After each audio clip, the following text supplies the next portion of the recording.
Move or no move?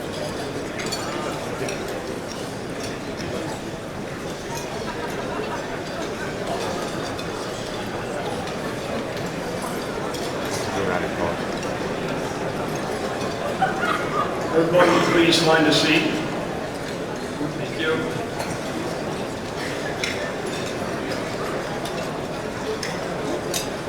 So, Dr. Tedder,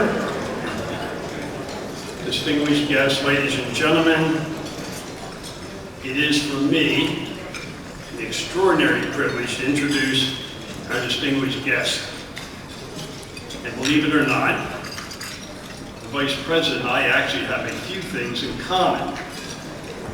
For example, we would both much rather be standing in a stream with a fly rod in our hands rather than being on the banks of the Potomac working.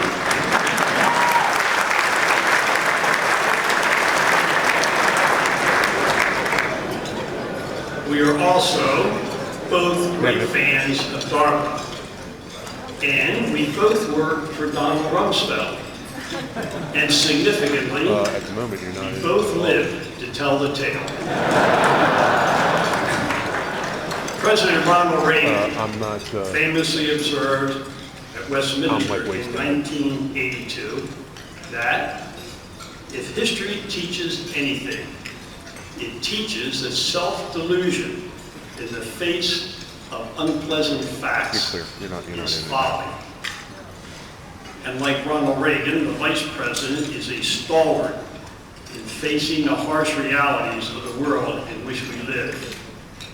He fully understands the gravity of the challenges facing the nation, and he provides an unswerving, clear, and reasoned voice of realism to guide our policies and our actions. This nation is blessed that in this time of great threat, Vice President Cheney has freely given of his vast experiences, his wisdom,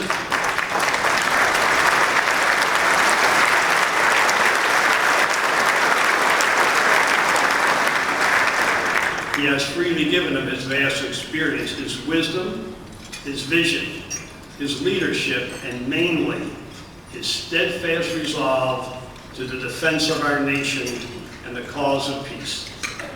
It is my great honor to introduce someone who has given a lifetime of service to our country and is one of the nation's great guardians of our freedoms and our liberties, and someone who I greatly admire and respect. Ladies and gentlemen, the Vice President of the United States.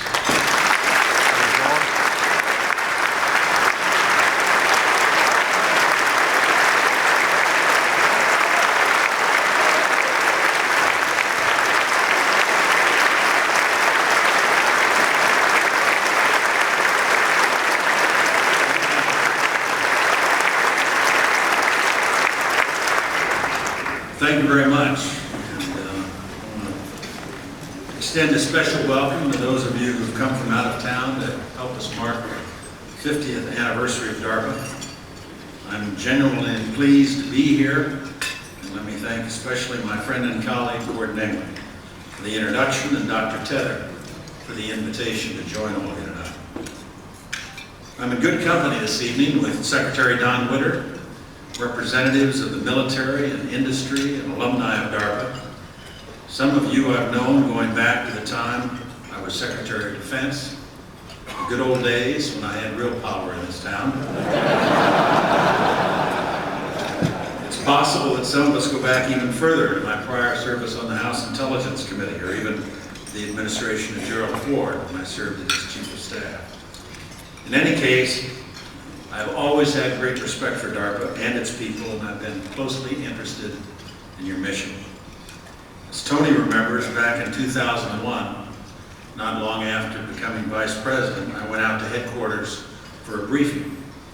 After 8 years out of public life, I was eager to get back up to date on everything that was going on at DARPA.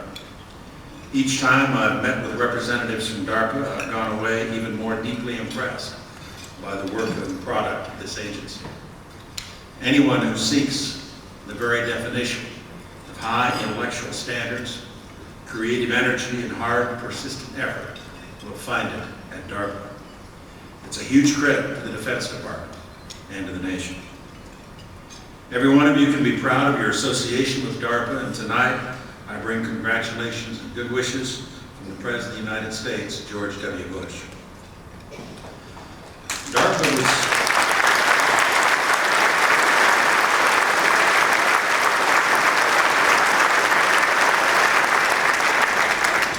DARPA was, of course, founded in a moment of urgency. It was 1958, and the United States was facing all the implications of the launch of Sputnik the preceding October. The man in the White House, Dwight Eisenhower, didn't scare easily. He had complete, justified confidence in this nation's ability to reclaim the technological edge and to hold it from then on. But he knew it would take a focused effort within government, public education, and the private sector. Eisenhower knew as well that it would require significant investments, and he trusted that future presidents and future Congresses would provide those resources.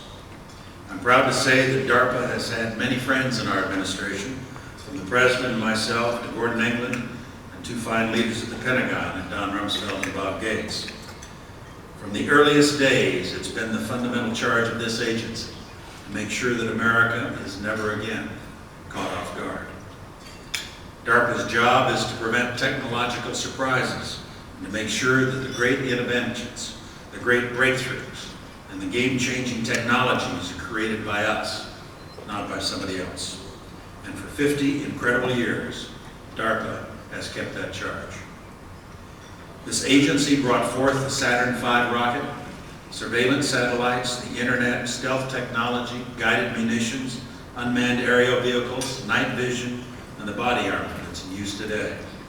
During my time as Secretary of Defense, we saw a number of major projects come to fruition.